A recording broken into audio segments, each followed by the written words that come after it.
On a pu prendre l'iPhone 15 Pro et 15 Pro Max en main.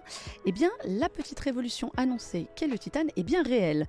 Le matériau rend l'appareil beaucoup plus léger et beaucoup plus robuste que l'acier inoxydable. Ça se sent tout de suite en main sur le modèle plus grand notamment, qui est réellement plus léger en main, plus premium aussi, avec un toucher assez agréable.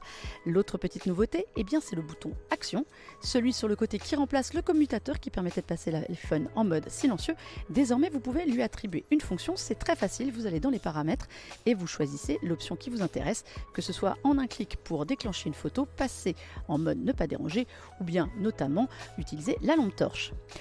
Autre nouveauté, la puce A17 Pro. Alors sur une simple prise en main, c'est difficile de juger, mais on sent que l'appareil est très réactif.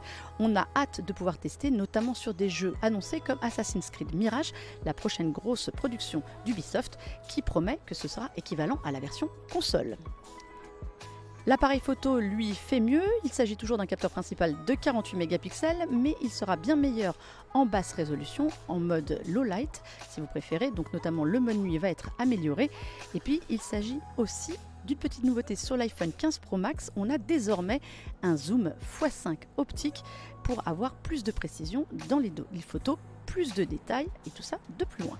Finalement, pour tout ça, la véritable surprise, eh bien, elle vient du prix.